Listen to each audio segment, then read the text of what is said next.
Hi friends, இன்றைக்கி நம்ம சேனலில் என்ன பார்க்க போகிறோம்னு பார்த்தீங்கன்னா மந்தி ரைஸும் அது கூட ஃபிஷ் ஃப்ரை, சூப்பரான ஒரு ஃபிஷ் ஃப்ரையும் பார்க்க போகிறோம்.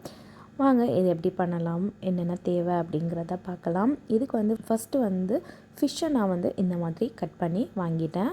கடையிலேயே நான் வாங்கிட்டு வரும்போதே பார்த்திங்கன்னா இந்த மாதிரி கட் பண்ணி வாங்கிட்டேன். இதுக்கு நம்ம மசாலா, தேவையான மசாலாலாம் எடுத்துக்கலாம்.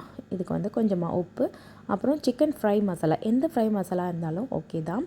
அப்புறம் மிளகாய்த்தூள், ஜீரகத்தூள், அப்புறம் இஞ்சி பூண்டு பேஸ்ட், இதெல்லாம் சேர்த்து எடுத்து வச்சுக்கிட்டேன்.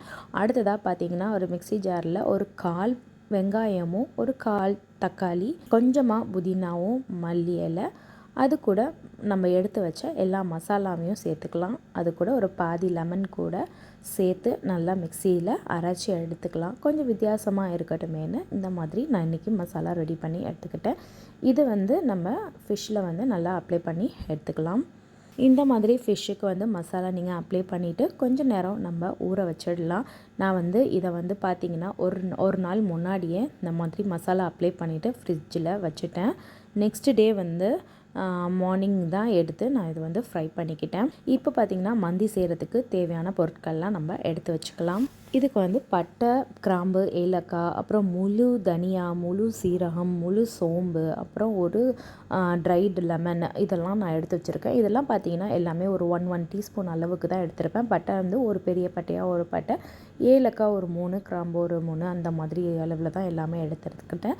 இதை ஆயிலில் கொஞ்சம் நேரம் போட்டு ஃப்ரை பண்ணோன்னே அது கூட கொஞ்சமாக பூண்டு எடுத்து நல்லா இடித்து விட்டு அதை சேர்த்துக்கிறேன். அது கூட ஒரு வெங்காயம் சேர்த்து நல்லா அதையும் கொஞ்சம் நேரம் தான் வதக்கிட்டு அது கூட கொஞ்சமாக தக்காளி, ஒரு 2 பச்சை மிளகாய், அப்புறம் கேப்சிகம் கொஞ்சமாக, இதெல்லாம் சேர்த்து கொஞ்சம் நேரம் வதக்கிக்கலாம். இது கொஞ்சம் வதங்கினதுக்கப்புறம் இது கூட கொஞ்சம் மசாலா தூள்லாம் நம்ம ஆட் பண்ணிக்க போகிறேன். இதில் என்ன சேர்த்துருக்கேன் அப்படின்னு பார்த்தீங்கன்னா தேவையான அளவு உப்பு சேர்த்துக்கிறேங்க. அப்புறம் மேகி க்யூப்ஸ் இருக்குல்ல, அதில் நான் மேகி க்யூப்பில் ஒரு பாதி க்யூப் போல் நான் ஆட் பண்ணியிருக்கிறேன் இதில். அதுக்கப்புறம் இது கூட மந்திக்குன்னு நான் மசாலா நான் ரெடிமேடாக வாங்கி வச்சுருந்தேன். ஸோ அந்த மசாலா ஆட் பண்ணிக்கிட்டேன். அது இல்லைனாலும் பிரச்சனை இல்லை, நம்ம கொஞ்சம் கரம் மசாலா, நம்ம வீட்டிலே அரைச்ச கரம் மசாலா, அப்புறம் கொத்தமல்லி தூள் இருக்கு இல்லையா, அது கொஞ்சமாக ஜீரகத்தூள், அப்புறம் நம்மளோட கரம் மசாலா, இதெல்லாம் நீங்கள் சேர்த்துக்கிட்டு நீங்கள் போட்டாலே போதுமானது. இந்த மசாலாலாம் கொஞ்சம் நேரம் வதக்கிட்டு இது கூட பார்த்திங்கன்னா ஒரு 3 கப் அளவுக்கு தண்ணி சேர்த்துக்கிறேன். தண்ணி சேர்த்து இது நல்லா கொதிக்கணுங்க. நல்லா கொதி வந்ததுக்கப்புறமா நம்ம அரிசியை பாஸ்மதி அரிசியை கழுவி ஊற வச்சுருக்கிறேன். ஆல்ரெடி ஊறின பாஸ்மதி ரைஸை இது கூட நம்ம ஆட் பண்ணிக்க போகிறோம்.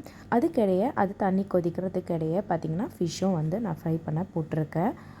ரொம்ப ஆயிலெலாம் இல்லாமல் கொஞ்சமாக நம்ம ஷாலோ ஃப்ரை பண்ணி எடுத்துக்கலாம். அதுக்கப்புறம் பார்த்திங்கன்னா ஊற வச்ச அரிசியை இது கூட சேர்த்துக்கிட்டேன்.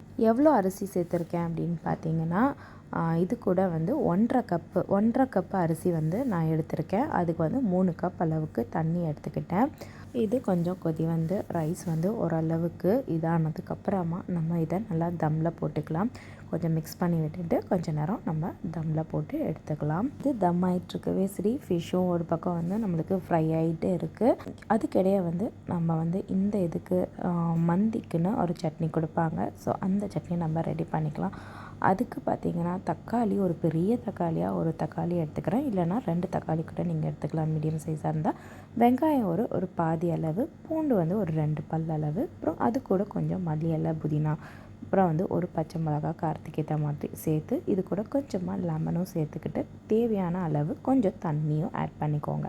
அவ்வளோதான் நம்மளோட சட்னி. இதை நல்லா பேஸ்ட்டாக அரைச்சி எடுத்துக்கிட்டிங்க அப்படின்னா நம்மளோட சட்னி ரெடி ஆகிடுது. மந்திக்கு பார்த்திங்கன்னா சைட் டிஷ் பார்த்திங்கன்னா இதுதான் இங்கே கொடுப்பாங்க, ரொம்ப நல்லாயிருக்கும். ஸோ இதை நம்ம அரைச்சி முன்கூட்டியே வச்சிட்டோம் அப்படின்னா கொஞ்சம் நல்லாயிருக்கும். அதுக்கிடையே பார்த்திங்கன்னா நம்மளோட ரைஸ் முக்கால்வாசி ஃபுல்லாகவே தம் ஆகிடுச்சு. இப்போ நம்ம ஃப்ரை பண்ண ஃபிஷ்ஷை எடுத்து உள்ளே வச்சுக்கலாம். உள்ளே வச்சுட்டு சைடில் பார்த்திங்கன்னா சார்கோல் நல்லா பர்ன் பண்ணி எடுத்துக்கிறேன். அதை நம்ம இந்த மாதிரி சின்ன பவுலில் வச்சுட்டு அதுக்கு மேலே கொஞ்சமாக நம்ம நெய் ஊற்றி இதை உடனே நம்ம மூடி ஒரு 10-15 நிமிஷம் நல்லா லோ ஃப்ளேமில் வச்சுட்டு ஆஃப் பண்ணிவிட்டும் ஒரு 10 நிமிஷம் வச்சிடலாம். வச்சதுக்கப்புறமா கொஞ்சம் நேரம் கழித்து நீங்கள் ஓப்பன் பண்ணிங்கன்னா நல்ல ஒரு ஃப்ளேவரோட நல்ல ஒரு ஸ்மோக்கி ஸ்மெல்லோட நம்மளோட ஃபிஷ்ஷும் ரெடி ஆகிடுச்சு, நம்மளோட மந்தியும் சூப்பராக ரெடி ஆகிடுச்சு. இந்த மந்தியை நம்ம எடுத்து இப்போ சூப்பராக பிளேட்டில் சர்வ் பண்ண வேண்டியதாங்க. அவ்வளோதான், நம்மளோட மந்தி வந்து சூப்பராக ரெடி ஆகிடுச்சு. ரொம்பவே டேஸ்ட்டாக இருந்தது இந்த மந்தி.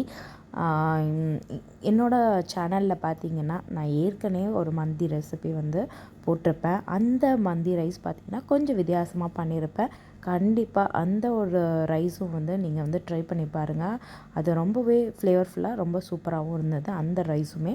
ஸோ இதுவும் நீங்கள் ட்ரை பண்ணி பாருங்கள், அதுவும் ட்ரை பண்ணி பாருங்கள். அந்த ரெசிபியோட லிங்க்கும் வந்து நான் டிஸ்கிரிப்ஷனில் கொடுக்குறேன், கண்டிப்பாக செக் பண்ணி பாருங்கள். தேங்க்யூ.